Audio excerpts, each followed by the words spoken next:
മല്ലി മുളകൊക്കെ ഉണക്കി പൊടിക്കുക എന്നുള്ളത് വലിയൊരു ടാസ്ക് തന്നെയാണ്. അത് ചെയ്യുന്നവർക്ക് അതിൻ്റെ ബുദ്ധിമുട്ട് മനസ്സിലാവുള്ളൂ, പ്രത്യേകിച്ച് മഴക്കാലത്ത്.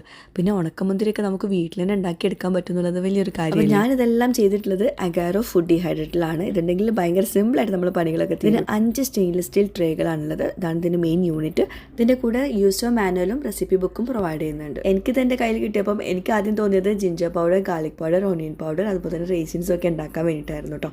അങ്ങനെ ഞാനത് റെഡിയാക്കുമായിരുന്നു. പിന്നെ നിങ്ങൾ പ്രത്യേകം ശ്രദ്ധിക്കേണ്ടത് വെജിറ്റബിൾസും ഫ്രൂട്ട്സും കൂടി ഒരുമിച്ച് നമ്മൾ ഇതിൽ ഡീഹൈഡ്രേറ്ററിൽ വെക്കരുത്. കാരണം എല്ലാത്തിനും ഡിഫറെൻറ്റ് ടെമ്പറേച്ചർ അല്ലേ. അപ്പോൾ ഒരേ സെയിം ടെമ്പറേച്ചർ ഉള്ളത് മാത്രം ഒരുമിച്ച് വെക്കുക കേട്ടോ. പിന്നെ ജിഞ്ചർ തൊലി കളഞ്ഞിട്ട് വേണം ഗ്രേറ്റ് ചെയ്തെടുക്കാൻ വേണ്ടിയിട്ട്. അതുപോലെ തന്നെ ഗാർലിക് ഒന്ന് ചെറുതായിട്ട് ചോപ്പ് ചെയ്തിട്ട് നമുക്ക് ഡീഹൈഡ്രേറ്ററിൽ വെക്കാം. അങ്ങനെ വരുമ്പം പെട്ടെന്ന് ഡ്രൈ ആയി കിട്ടും. ഇതിൽ ഓട്ടോ ഷട്ട് ഓഫ് ഓപ്ഷൻ ഉണ്ട്. അതുകൊണ്ട് തന്നെ ടൈമും നമ്മൾ ടെമ്പറേച്ചറൊക്കെ സെറ്റ് ചെയ്ത് കഴിഞ്ഞിട്ടുണ്ടെങ്കിൽ അത് ഓട്ടോമാറ്റിക്കലി ഓഫ് ചെയ്തോളും സമയം കഴിഞ്ഞിട്ടുണ്ടെങ്കിൽ കേട്ടോ.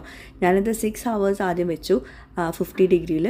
ഞാൻ പറഞ്ഞല്ലോ വെജിറ്റബിൾസും ഫ്രൂട്ട്സും ഒരുമിച്ച് വെക്കരുത് എന്നുള്ളത്. അതുകൊണ്ട് തന്നെ കുറച്ചധികം സമയം എടുത്തു ഫ്രൂട്ട്സ് ഡ്രൈ ആവാൻ വേണ്ടിയിട്ട്. അപ്പോൾ കുറച്ചുകൂടെ അധികം വെച്ചിട്ടുണ്ടായിരുന്നു കേട്ടോ. പിന്നെ ഇതിൽ എനിക്ക് ഏറ്റവും ഇൻട്രസ്റ്റിംഗ് ആയിട്ടുള്ള പാട്ട് തോന്നിയത് ഈ മല്ലി ഉണക്കുന്ന കേട്ടോ. വെറും 3 മണിക്കൂർ കൊണ്ട് മല്ലി നല്ലോണം ഡ്രൈ ആയി കിട്ടി. അതിൻ്റെ കൂടെ ഞാൻ കുറച്ച് കറിവേപ്പിലയും കൂടി ഇട്ടിട്ടുണ്ടായിരുന്നു.